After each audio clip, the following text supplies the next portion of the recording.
रानकपुर गांव में टूनी चिड़िया अपनी माँ और पिताजी के साथ रहा करती थी और उनके पिताजी बहुत बड़े जमींदार थे और वो टूनी से बहुत प्यार करते थे, उसकी सारी इच्छा पूरी करते थे।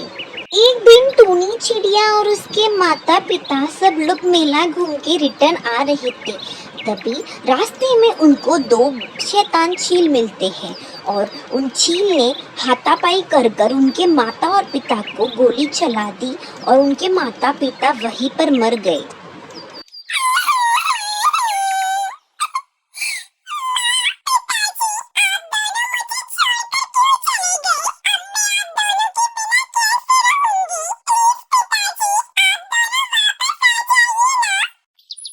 टूनी चिड़िया जोर जोर से रोने लगी, लेकिन उसके माता पिता तो गुजर गए थे।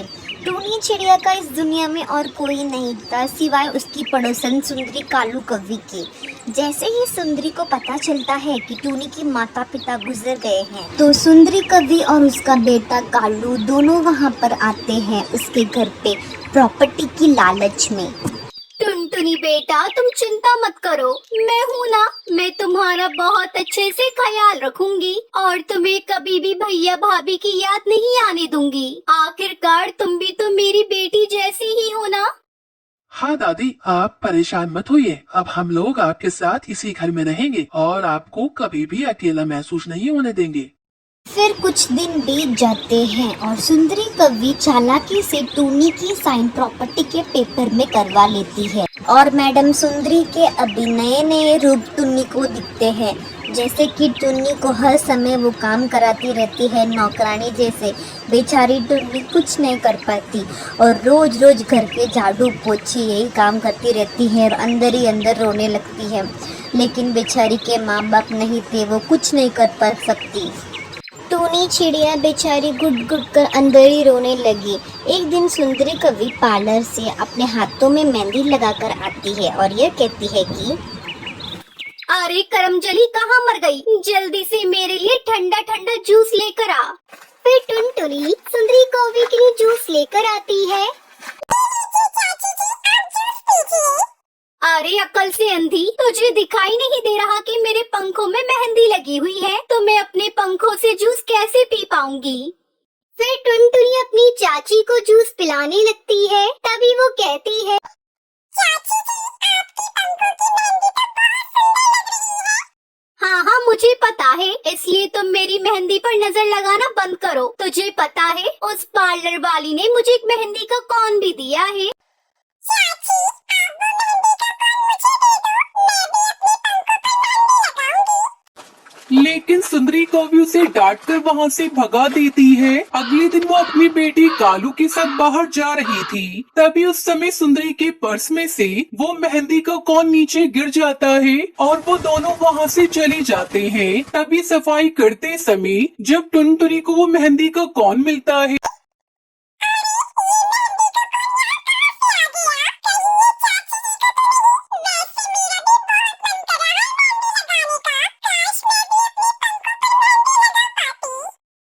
टूनी चिड़िया इतना कहती है, तभी सुंदरी कवि अपने पर्स में चेक करती है कि वहाँ पर मेहंदी का कोन नहीं होता।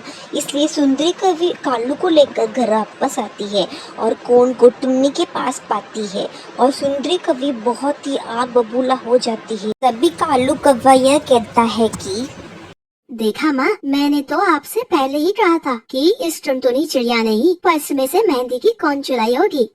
अरे मनहूस, एक तो तुझे हमने अपने घर में रखा, ऊपर से तू हमारे ही घर में चोरी कर रही है।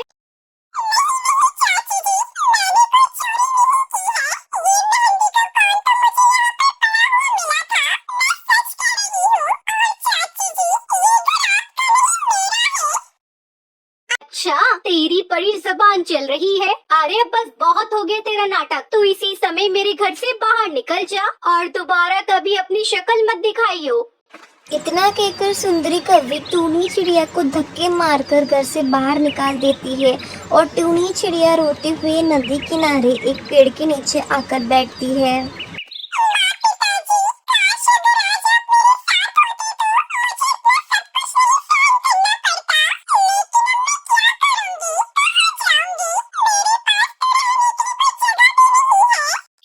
इतना कहकर टुनटुनी जोर जोर से रोने लगती है। तभी उसे पेड़ में से एक आवाज सुनाई देती है। चिंता मत करो टुनटुनी, तुम्हारे साथ कभी भी कुछ बुरा नहीं होगा।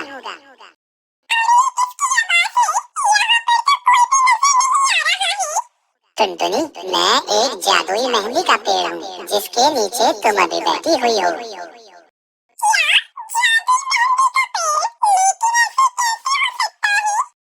क्योंकि टुनटुनी, मैं कोई मामूली पेड़ नहीं हूँ बल्कि जादुई मेहंदी का पेड़ हूँ, इसलिए जिसका मन साफ होता है मैं सिर्फ उसी को ही सुनाई देता हूँ और तुम उनमें से ही एक हो। इसलिए अब तुम मेरे जादुई मेहंदी के पेड़ में से एक जादुई मेहंदी का कौन ले सकती हो और तुम इस जादुई मेहंदी के कौन से जो कुछ भी मांगोगी वो तुम्हारी सारी इच्छाएं पूरी करेगा।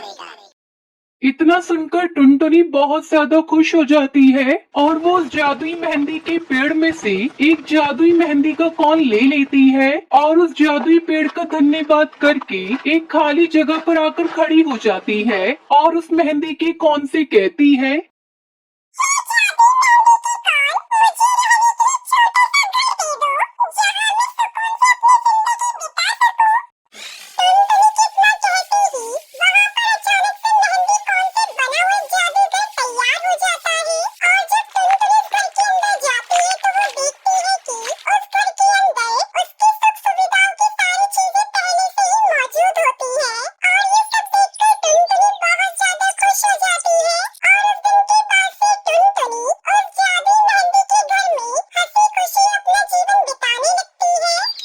इसलिए कहते हैं दोस्तों, ऑलवेज थिंक पॉजिटिव।